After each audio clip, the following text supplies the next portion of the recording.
বন্ধুরা আসসালামু আলাইকুম। আপনারা কেমন আছেন? আশা করি আপনারা ভালো আছেন। আলহামদুলিল্লাহ, আল্লাহর রহমতে আমিও ভালো আছি। আজকে নিয়েছি রূপচাঁদা মাছ, আর এই রূপচাঁদার সাইজটা অনেক বড় ছিল, তাই পেটিও বের হয়েছে। অনেকগুলো পরিমাণে মাছ নিয়েছি। এই মাছ আজকে মাটির চুলায় রান্না করবো। আমি তো এখন আপনাদের সাথে শেয়ার করি মাটির চুলায় রান্না। আপনাদের কেমন লাগে জানি না, কিন্তু আমাদের এই রান্নাটা খেতে সবাই পছন্দ করে, সবাই ভালোবাসে এইভাবে রান্না করলে। হলুদ আর লবণ দিয়ে ভালো করে মাছটাকে একটু মেখে নিব।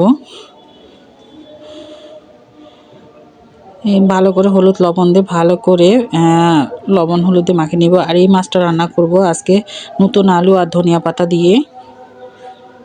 বন্ধুরা প্রথম থেকে শেষ পর্যন্ত ভিডিওটা দেখুন। ভালো লাগলে অবশ্যই একটা লাইক সাবস্ক্রাইব করে বন্ধু হয়ে পাশে থাকুন, যেন আপনাদের সাথে নতুন নতুন ভিডিও শেয়ার করতে পারি। এখন মাছগুলো আমি ভালো করে ভেজে নেব।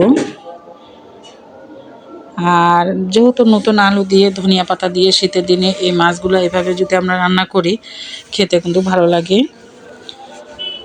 মাছটাকে ভালো করে ভেজে উল্টে পাল্টে আমি ডিশের মধ্যে নিয়ে নিয়েছি।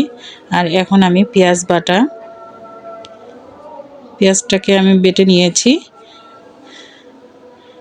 আর দিব এখানে শুকনা মরিচ বাটা।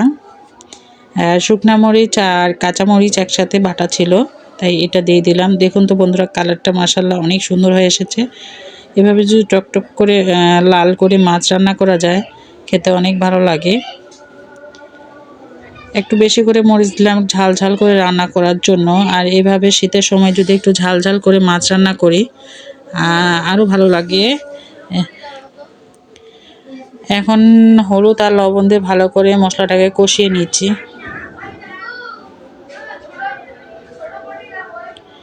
এখন দিচ্ছি নতুন আলু, এর সাথে দিয়ে দিব ধনিয়া পাতাটাও দিয়ে আলু আর ধনিয়া পাতা সব কিছু একবারে ভালো করে কষিয়ে নিব। যেহেতু ধনিয়া পাতার ডাঁটাগুলো দিয়েছি, ওই জন্য একটু ঘ্রাণটাও বের হবে, সেজন্য আমি একসাথে সবগুলো দিয়ে দিয়েছি। মাশাআল্লাহ কালারটা অনেক সুন্দর হয়ে এসেছে। আর নতুন আলু খুব সহজে অল্প সময়ের মধ্যে সিদ্ধ হয়ে যায়। এখন আমি আলুটার একটু পানি দিয়ে ভালো করে একটু নেড়ে চেড়ে কিছুক্ষণের জন্য ঢাকা দিয়ে আর একটু সিদ্ধ করে নেব। এই যে কষানো শেষ, আর উপর থেকে মশলা থেকে তেল বের হয়ে আসে। মশলাটা থেকে একটু তেল বের হয়ে আসার পরে এখন আমি ঝোলের পানি দিয়ে দিচ্ছি।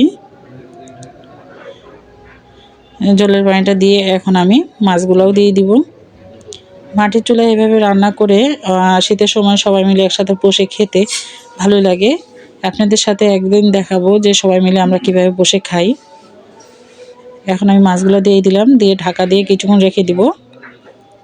তারপরে আমি ঢেলে নিলাম, পরিবেশন করলাম। দেখুন তো বন্ধুরা, কত সুন্দর কালারটা এসেছে। মাশাআল্লাহ অনেক ভালো হয়েছে। ভালো থাকবেন সবাই। আসসালামু আলাইকুম।